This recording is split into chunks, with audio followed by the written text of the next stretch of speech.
Hello again everyone from Tokyo, Japan, and welcome back to Japan Vintage Camera. Sorry that it's been a while since I last posted a video. Last week we had a couple of school holidays and we decided to use the time to go out and visit relatives and do some things which we normally don't have time to do. Normally when we have time off we go on vacation somewhere and we try to get out of town when we can. This time we didn't go on a vacation, but we did have to go out and do a few things, so that's the reason for the delay in posting a new video. It also caused me to fall a little bit behind in my orders and stuff in my shop. For those of you who ordered cameras and have sent me messages to my stores, I'm working on getting those out now. I'll get your answers message later today. I managed to get out several orders yesterday, and I should get out the rest today and tomorrow. So those of you who are waiting for cameras from me, they should start arriving to you later this week and into next week. So anyway, the subject of today's video is going to be another oddball camera, and as you can see by the outside of this camera, it certainly doesn't look like most other cameras or cameras which you may be familiar with. This thing looks like a miniature refrigerator or a cross between an old piece of audio equipment, an IBM Selectric typewriter, and who knows what else. But this is actually a vintage Japanese camera. This is the Ricohmatic 44, which was produced by Ricoh way back in 1959. In the late 1950s, there was a boom in the 44 cameras, the 4x4 centimeter square format cameras, which used 127 roll film. This boom was driven by two things. The first was the popularity of the Brownie camera produced by Kodak, and the advent of slide projectors, where you were able to share your slides on a projector in the comfort of your own home. In regards to the Brownie camera, this was one of the most popular cameras in the world in the 1950s. It was a very simple and inexpensive plastic or bakelite camera, which came in several different variations for general shooting, and also kids versions were made. I believe you get things like the Roy Rogers version of the Brownie, or Boy Scout versions or whatever. They were very popular. They cost almost nothing. You could buy them from comic books and things like that, or you could sell holiday cards or things like that and get enough points to exchange them for one of these cameras. They were everywhere. And they kind of drove an increase in the popularity of 127 roll film, which wasn't an especially popular format before this time. And because this film was so popular, other camera makers thought there might be a demand for better quality cameras which shot with this film. And so a variety of different cameras were marketed. In Ricoh, we have the Ricohmatic 44. We also have the Super 44. Yashica made some 44 cameras, twin lens reflex cameras. Even Rolleiflex had the baby Rolleiflex, which shot in this format. It was quite popular. In regards to shooting slide film, the good thing about the 4x4 format was that you could fit it in the same holders, which accepted 35mm film. These holders, the old slide holders, were kind of square designed holders, and they could fit in a carousel tray or other design depending on the kind of slide projector you had. And the 4x4 format allowed you to get a higher resolution image out of your slide projector.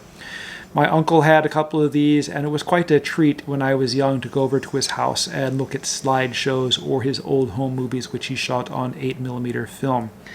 In those days, in his time when he was young, the only place you could see large color, I guess, photographs was either in large prints in museums or things like that, or on a movie screen in a movie theater. You really couldn't do much. You see a large, really high detail image of a color photograph unless you had a slide projector. And these were really cool at the time. I remember seeing, was that TV show Mad Men, about them coming up with kind of slogans or whatever for the Kodak Carousel slide projector. This was as cool as it got back in those days. So let's go ahead and take a look at this camera from top to bottom, and this is going to be a little bit difficult because this camera is rather unique compared to other cameras, and it's going to take me a couple of steps to describe it well. And I want to do this properly because this camera isn't as easy to use as other cameras. It's got a few different systems which you'll need to pay more attention to if you're going to be able to use it right. So I'm going to take a break for just a moment, and then I'll be right back. Alright, so let's go ahead and take a look at the outside of the camera. And as I said, I was going to be more careful with this camera. So what I'm going to do first is just give you a general overview of the controls of the camera, where they are and what they do, and later on I'll explain in more detail exactly how they are used. So as you can see, it's a pretty quirky looking camera. The first thing you'll notice is that there's this big plastic door on the front, and there's no visible way to open the door. To open the door, you simply lift up on the focusing hood and it pops open. So as you lift it up, the catches here which hold the door, maybe you can see here, these catches move up and down as I raise and lower the focusing hood on the top. The focusing hood is pretty much the same thing that you find on the earlier Ricoflex cameras. It doesn't have the typical sports finder like you see in most TLR cameras. This one uses a 2-eye system. So what you do is when you pop it open like so, you simply look through the back and you line up this with the crosshairs. It's kind of like a gun sight when you look through with one eye, and you leave your other eye open, and it kind of works all right, I guess. I never use a sports finder in these cameras, so I can't argue about how effective it is at using cameras or this kind of system for sports photography. But back in the day, people used to shoot sports with TLR cameras, so I guess it's possible. This here is the focusing loop, which allows you to do critical focus if you are focusing through the top of the camera, which is what you should be doing. The focusing screen on this camera is a more modern style, which has kind of a Fresnel plastic below the focusing screen, which kind of amplifies the light and makes the image brighter and easier to focus. On the right side of the camera, we have this really cool machined metal winding dial, and it says wind on it with an arrow showing you which way to go. It's a one-way dial, so you can't turn it the wrong way. On the side here we have the exposure setting dial, and I'll explain in a few moments or in a few minutes how this works exactly. On the side of the camera we have the shoe for the flash gun. This is a hot shoe. There's a PC sync socket located elsewhere on the camera. I'll describe that later. Here we have the dial which you use to program the film speed. This is a very important thing to understand when you're operating this camera. Once again, I'll explain it in more detail later. We have a socket here on the bottom which allows you to use a standard cable release to release the shutter. It's kind of an odd place to put it, but I think it's a good idea. On the bottom here we have a standard 1/4-inch tripod socket. On the back we have the film counter window. This uses the old style film counting system which was popular going all the way back to the 1920s. Here we have the switch which you use to open and close the film door. The same one which comes on the regular Ricoh 44 cameras. Opening the front, I'll go ahead and describe what's on the front quickly. First I'll pop it open like so. On the very top here we have a cutout area, and inside here you'll find the light meter needle which swings back and forth across this opening, and in the center you'll find a small dot which is the alignment mark. We have the lenses here. These are 3-element lens, similar in design to the 120 film format, but of course I guess dialed down to work with the 4x4 format.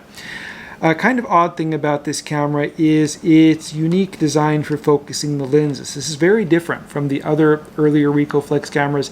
It's a combination between the two earlier designs. The earliest designs, of course, were we had the top and bottom lenses with gears around them, and if you turned one lens, the gear would turn the other lens. So you could focus the top or the bottom, and both lenses would focus. The later cameras put a helicoid on the inside of the camera, which moved the entire front plate in and out, and as you moved this dial on the front, the helicoid would turn and the whole panel would move in and out. The cool thing about this camera is that it combines both systems. They're kind of an advantage to both systems, and this camera uses the advantages for both. The good thing about this is you have these levers which make it easier to focus than turning the gears, and also since the front panel doesn't move in or out, that's kind of a fragile part on TLR cameras. If you drop the camera and it's focused out to close focus, if it falls on this front panel, it's likely to become distorted or bent or knocked loose. And this design kind of eliminates that design weakness. On the bottom here we have a shutter release button, and it's like the earlier Ricoh cameras. You simply push it to the side to release the shutter. Alright, so as I said, I'm going to describe in more detail how this camera works. I'll do that. I'm going to take a break for a moment and get something to drink. I'll come back and continue in a moment. Alright, welcome back. So let's go ahead and take a look in more detail about exactly how to use this camera.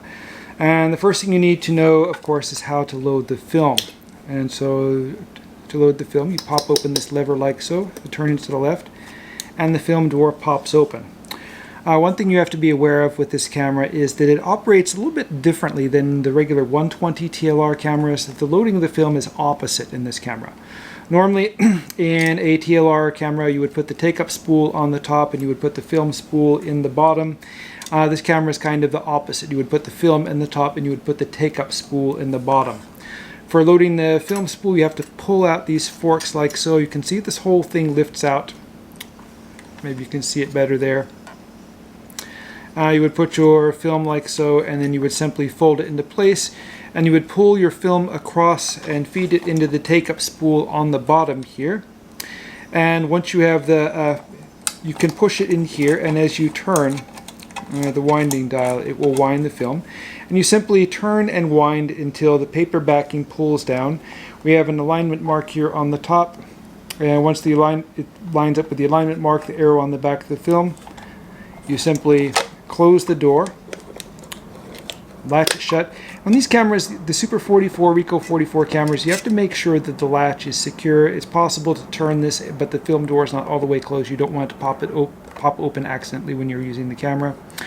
And with your finger here, you can simply wind the film and wait until the number 1 pops up in the middle of the window. You want to have this lined up exactly in the middle of the window, and the numbers after that, you'll get better frame spacing if you're more careful about how you line up the numbers in the window.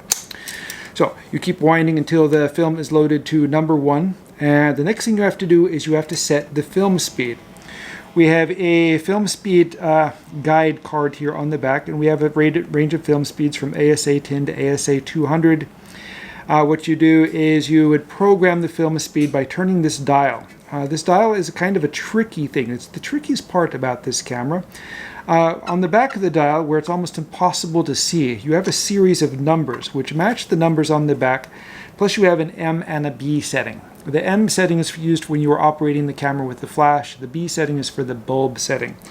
To make this work, you have to kind of push the dial toward the back of the camera and turn it while looking at these really tiny, hard to see numbers. And you simply line up, say I've got, I'll use number 3 here. Say I'm using ASA 200 film, and that programs the light meter to operate with that speed film. So now that I have the film speed programmed, I'll go ahead and open the camera so I can expose the light meter, and so that I can get an exposure setting to operate the camera. So what I do is I point the camera at what I want to take a photograph of, and I look at the needle in the top here. And I can move the location of the needle by turning this dial on the right side. And as I do this, this adjusts the aperture setting and allows the camera to, be set for the proper exposure. And you do that by turning this dial on the right until the needle on the top lines up dead center over the alignment mark in the middle. Once you have it set that way, the camera is ready to go. The next thing you, of course, need to do is you need to focus and compose and shoot. So you pop open your focus magnifier and you hold the camera and you look down and let me see. One thing to keep in mind is that the images in these cameras, when you're looking through, they kind of move opposite to what you expect.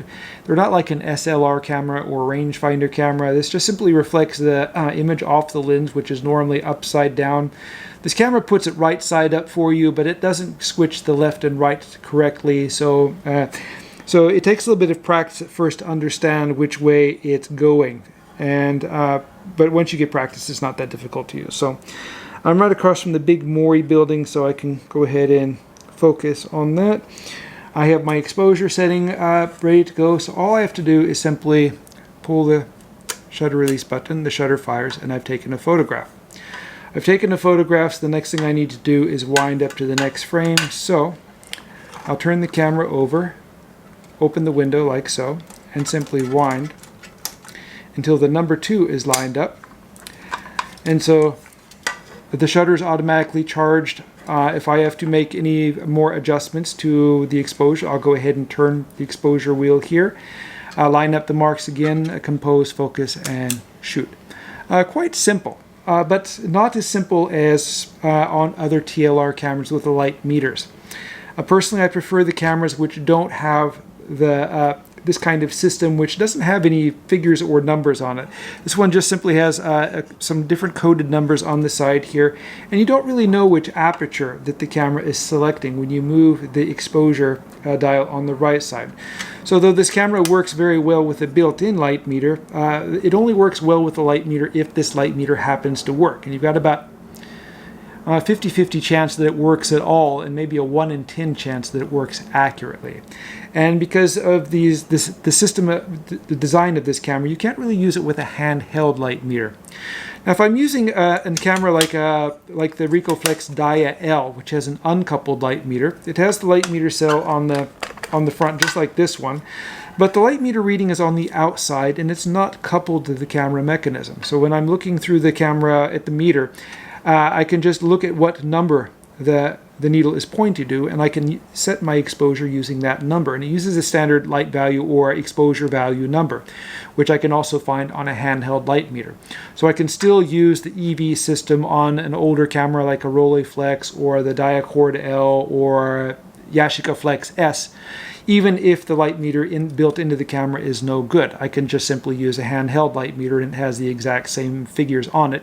And on top of that, a handheld light meter and the manual settings that you have on the other cameras give you a large variety of aperture and shutter speeds.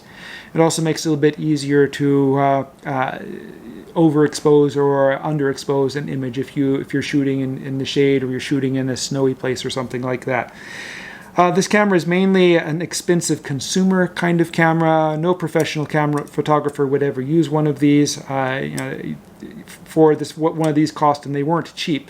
You could get a Super 44, which was fully manual, or you could get a baby Rolleiflex or something like that. So this is kind of an oddball camera, and I don't know. If I were going to design something for the government, this would probably be what I would I would do, because I would say it's really wonderful and it's very expensive and you should buy 1 million of them, and they would probably do it.